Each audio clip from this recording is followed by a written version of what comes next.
Ya, teman-teman penggemar cerita horor, cerita mistis, disinilah tempatnya. Di channel Bilik Horor ini, teman-teman akan mendapatkan cerita-cerita yang horor dan mistis. Ya, horor dan mistis. Nah, kali ini Bilik Horor akan mengangkat sebuah cerita yang nanti bisa membuat bulu kuduk merinding, yaitu misteri penunggu kembang kandil atau misteri penunggu pohon kembang kandil. Nah, menurut mitos Jawa, ya, pohon kandil atau kembang kandil itu menjadi pantangan untuk ditanam di depan rumah. Maka jarang sekali, ya, terutama di masyarakat Jawa, yang menanam pohon kandil itu di depan rumah. Ya, pasti di lokasi yang jaraknya jauh dari rumah, ya. Karena dengan menanam pohon kandil, ya, atau kembang kandil itu nanti bisa mendatangkan roh-roh gaib ataupun roh-roh jahat lainnya, ya. Sebagaimana kita ketahui, ya, kembang kandil itu kan identik orang yang meninggal. Kalau ada orang meninggal itu biasanya kembang kandil itu dipakai untuk di makam, ya, untuk istilahnya orang Jawa itu nyekar di makam. Nah, itu baunya memang menyengat. Kalau teman-teman itu lewat di dekat tanaman bunga kandil yang sudah berbunga, itu mesti baunya sangat menyekat. Mesti baunya mengeluarkan seperti aura mistis. Nah, seperti itu, ya.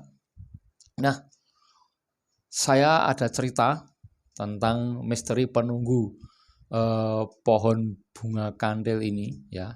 Ini di depan rumah, ya. Rumahnya itu sudah kosong, ya. Rumahnya sudah kosong. Nah, ceritanya begini. Jadi pemilik rumah itu awalnya, ya, pemilik rumah itu seorang pengusaha.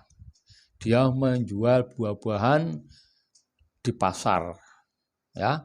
Nah, kemudian biasanya supaya jualannya laris, orang ini melakukan hal-hal yang aneh, termasuk mempunyai pesugihan dan juga menanam pohon kandil di depan rumah. Nah, seperti itu. Kalau teman-teman melihat ada rumah di depannya ada pohon atau bunga kandil, tidak ditebang atau tidak dijauhkan, itu mungkin ada tanda-tanda bahwa pemilik rumah itu ada sesuatu. Itu, ya. Oke, kita lanjut yang rumah kosong tadi.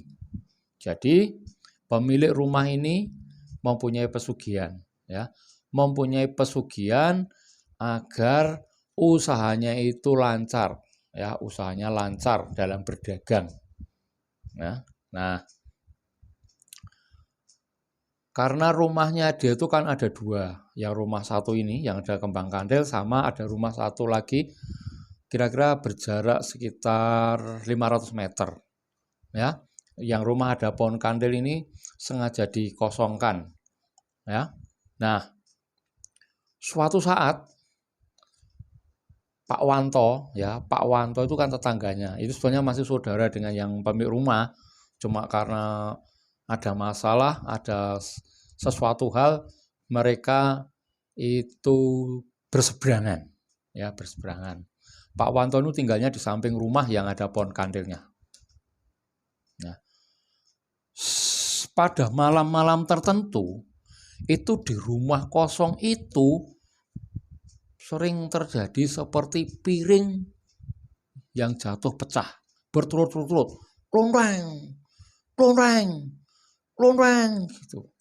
Tapi Pak Wanto sebetulnya sudah tahu, wong itu sebetulnya saudaranya sendiri, ya, yang punya pesugihan, itu pasti ada hubungannya dengan pesugihan. Itu. Nah, rumah yang ada pohon kandilnya itu kan ditinggal, sebetulnya mau dijual, ya. Tapi karena dijual tidak laku-laku, akhirnya dikontrakkan. Itu. Nah, kemudian ada yang ngontrak, dan kemudian yang pengontrak itu menempati itu dan membawa anak kecil. Dan apa yang terjadi teman-teman? Coba tebak. Anak kecil ini setiap malam nangis terus. Nangis. Istilahnya kalau bahasa Jawa nangis kekejer. Ya, nangis terus, setiap malam nangis, setiap malam nangis. Itu, ya. Setiap malam nangis. Nah, yang pemilik yang ngontrak ini akhirnya berpikir kenapa anaknya nangis terus. Itu. Kemudian dia berusaha mencari tahu, mencari orang pinter, kenalannya, kenapa anak saya menangis. Biasanya nggak seperti itu, nggak seperti ini nangisnya. Ternyata rumah itu penuh penunggu yang tidak kelihatan. Ya. Akibat dari orang pemilik rumah ini yang mempunyai pesugihan. Nah, tahu begitu, yang ngontrak itu baru 4 bulan kabur, pergi, nggak pamitan, langsung pergi aja. Ya, rumahnya kosong. Kemudian pemilik yang ngontrak 1 bulan kemudian baru ngasih kabar ke pemilik rumah asli bahwa dia sudah tidak ngontrak. Alasannya rumah saudaranya sedang kosong, disuruh pindah gitu. Tapi sebetulnya alasan utamanya itu adalah itu anaknya setiap malam nangis. Itu. Kemudian dikontrakkan lagi. Ada lagi yang ngontrak, bawa anak kecil, nangis lagi. Itu. Nangis lagi. Itu. Bahkan pengontrak yang kedua ini ya, di sudut kamarnya itu, di garasi itu dia sempat melihat bayangan orang tinggi besar di situ, matanya merah. Itu. Akhirnya pengontrak kedua ini juga kabur begitu aja. Ya, kabur pergi. Udah, relakan aja uang kontraknya. Karena uang kontraknya cukup murah. Ya, mungkin juga pemilik rumah aslinya juga tahu diri. Uang rumahnya juga kayaknya tidak kondusif. Orang yang kontrak-kontrak kan tidak tahu. Itu. Nah, suatu malam Pak Wanto ini kan baru keluar malam. Ya, sekitar jam 9. Itu melewati rumahnya yang ada pohon kandil itu. Waktu itu hujan. Ya, hujan. Di sana itu, di garasi itu ada suara ringkikan kuda. Gitu. Pak Wanto tidak kaget. Karena apa? Karena memang pemilik rumah yang asli itu mempunyai pesugihan. Jadi dia tidak kaget kalau ada hal-hal yang aneh. Itu. Jadi Pak Wanto biasa-biasa saja. Pak Wanto bilang, kamu boleh tinggal di rumah itu tapi jangan ganggu keluarga saya. Itu. Anehnya suara ringkikan itu kuda itu hilang. Itu hilang. Kemudian ada ojek lain ya, ojek online itu ya, ojek online itu kan di sekitar rumah situ itu agak padat permintaan ojek online. Ya. Ketika di rumah itu ada seseorang yang duduk di teras. Karena ojek online-nya ini bingung, karena itu kan rumah ini di pojokan. Kemudian di belakangnya itu kan rumah perumahan. Dia mau nanyakan alamat, nama dan alamat pemesan ojek online. Orang itu hanya diam saja dan tidak menunjukkan respon apa-apa. Dia hanya duduk biasa, tanpa senyum, tanpa ada respon sedikit pun. Ya. Nah, kemudian karena nggak ada respon, ojek online-nya pergi begitu aja. Sambil di benak pikirannya berpikiran aneh-aneh. Ada orang sedingin itu ditanyain. Itu. Kemudian ketika ojek online itu di tengah, ketemu seseorang. Benar, seseorang tetangganya itu yang di dalam perumahan itu bercerita kalau rumah di situ itu memang rumah angker. Nah, sejak itu ojek online-nya baru tahu bahwa di situ tempat angker itu. Nah, lain hari ada juga ojek lain, karena di situ memang ramai ojek lain wirawiri mengantar pesanan kalau malam-malam itu ya. Di situ tuh tidak ada angin, tidak ada apa-apa. Kembang kandilnya, pohonnya itu goyang kanan kiri, goyang kanan kiri, goyang kiri, goyang kanan, goyang kiri. Padahal tidak ada angin. Itu. Ojek online-nya ini sampai ketakutan langsung tancap buas. Ya, lewat situ. Memang kalau pas bunga kandilnya itu berbunga, memang di situ baunya menyengat sekali. Ya, di jalan itu. Nah, itu menyengat sekali. Nah, kemudian Pak Wanto itu juga berembuk dengan pengurus RT setempat cara mengatasi rumah itu. Rumah itu kan dikategorikan angker horor. Sudah banyak yang menjumpai hal-hal yang aneh. Kemudian Pak Wanto beserta pengurus RT itu menemui pemilik rumahnya yang asli karena jaraknya kan tidak terlalu jauh. Ya. Nah, dirapatkan gimana ini? Ini banyak hal kejadian aneh. Orang Jawa bilang jangan menanam pohon kandil atau bunga kandil depan rumah. Tapi pemilik rumah ini nggak mau. Itu, nggak mau. Kalau mau mencabut atau menghilangkan bunga kandil itu harus pakai ritual-ritual. Ya, pakai ritual-ritual tertentu dan itu biayanya mahal. Itu. Kalau ritualnya ini tidak dijalankan dengan benar, katanya akan membawa petaka buat keluarganya ini, pemilik rumah asli maupun yang motong. Ya, mungkin karena dulu waktu mencari pesugihan itu harus menanam kembang kandil di rumah, di depan rumah. Itu. Nah, seperti itu. Nah, singkat cerita pemilik rumah yang asli ini nggak mau pokoknya. Itu. Nah, akhirnya ya sudah nggak ada solusi. Ya. Nah, karena tidak ada yang ngontrak, ya, karena tidak ada yang ngontrak, akhirnya rumah itu dijual. Ya. Karena sudah sering terdengar bahwa di situ rumah angker, jual rumahnya ya nggak berani mahal-mahal. Ya. Nah, kemudian ada yang membeli, tetapi perjanjiannya masih ada uangnya masih kurang. Uang kurang 150 juta atau berapa dari harga 800 juta. Masih kurang 150 juta. Oke, pemilik yang asli ini setuju karena dia ternyata usahanya sedang di bawah. Ya, sedang di bawah, sedang tidak berkembang. Katanya pemilik rumah asli ini tidak bisa memberikan tumbal pesugihan kepada pesugihan yang dipelihara.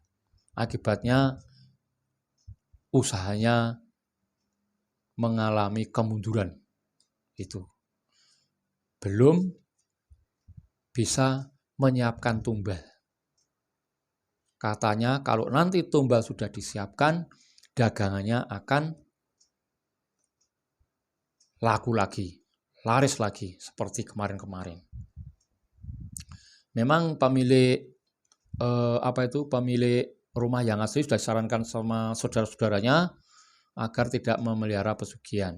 Makanya kemudian rumahnya itu dijual. Ya, dijual. Nanti kalau laku mau buat modal untuk bisnis yang normal tanpa pesugihan. Ya, tanpa pesugihan. Karena pemilik rumah yang asli ini badannya kurus banget. Mungkin itu digerogoti oleh pesugihannya secara perlahan-lahan. Itu. Nah, singkat cerita, pembelinya ini juga kebingungan.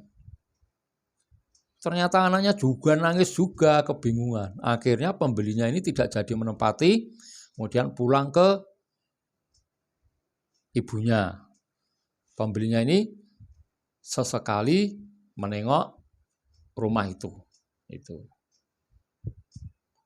Nah, karena dia sudah mengeluarkan uang untuk beli rumah, walaupun masih kurang, akhirnya dia jual nanti dengan harapan nanti kalau kalau hasil penjualannya sudah ada, uang utangnya mau dikembalikan ke pemilik rumah. Nah, itu. Nah, pemilik rumah yang asli ini kadang ke situ tapi tidak pernah menginap malam hari karena ya takut mungkin ya. Nah, lampunya setiap siang juga dinyalakan. Nah, suatu saat rumah itu didatangi perampok karena mungkin terlihat sepi ya. Kemudian lampu nyala terus kalau siang, itu tandanya kalau tidak ada orang. Dirampok ada 6 orang, yang masuk 2, yang jaga di luar itu 4 pakai motor semua. Kemudian di samping rumah itu ada gang, ada ibu-ibu sedang lewat. Ibu itu tahu kalau rumah itu kosong, kok ini ada orang yang sudah nunggu di depan 4 orang, yang masuk 2 orang. Ya, ibu ini teriak-teriak kalau ada rampok. Wah, masa berdua tangan, ya. Orang yang 4 yang pakai 2 sepeda motor ini kabur. Ya, kabur. Yang 2 di dalam dikepung. Ternyata 2 perampok yang di dalam itu juga tidak bisa keluar ternyata. Ternyata itu tersandra dengan makhluk-makhluk di dalamnya. Itu. Ya. Kemudian dilaporkan ke pihak keamanan. Nah, baru perampok ini yang 2 ini bisa ketangkep. Yang 4 udah lari kemana nggak tahu. Itu. Nah, seperti itu. Nah, kemudian pemilik rumah ini ya menyuruh yang membeli tadi ya, membeli supaya segera membayar utangnya. Nah, pemiliknya juga yang pemilik baru juga belum bisa menjual rumahnya, sementara kurangnya juga banyak, ya tidak bisa apa-apa. Akhirnya rumah itu dibiarkan begitu aja kosong. Pembeli yang baru ini, yang pemilik baru ini pulang ke rumahnya di tempat ibunya dan jarang ke situ. Suatu malam situasinya semakin menjadi-jadi. Ya, suara-suara aneh itu bermunculan dari rumah itu. Ya, ada suara kuda, ada orang marah-marah, ada piring berterbangan. Ya, kalau jam 11 malam tertentu terdengar suara itu. Akhirnya pengurus RT dan memaksa untuk rumah itu harus dibersihkan karena memang situasinya tidak kondusif dengan keluarga-keluarga di situ. Khawatirnya nanti pesugihan-pesugihan itu bisa mengambil tumbal di penduduk setempat. Akhirnya setelah ada mediasi dengan pihak berwenang, akhirnya orang ini mau melepaskan semua pesugihannya dengan ritual-ritual khusus. Ya, kemudian bunga kandil itu dicabut kemudian dibuang. Nah, setelah itu situasi memang kembali normal, tidak ada sesuatu yang suara yang aneh dan aura mistisnya juga tidak ada. Sekarang situasinya menjadi tenang. Itu. Tetapi rumah itu sampai sekarang belum terjual. Karena apa? Sudah terkenal angker, ada pesugihannya. Nah, gitu. Jadi itu tadi ya teman-teman. Semoga cerita tadi bisa menghibur ya. Memberikan gambaran dunia ilmu gaib ya, dunia lain ya, tentang bunga kandil dan lain-lain. Kalau ada pendapat silahkan tulis di kolom komentar ya. Dan jangan lupa subscribe agar channel ini bisa memberikan cerita-cerita horor lainnya yang tentunya lebih seru, lebih horor dan menghibur. Oke, sekian dan terima kasih.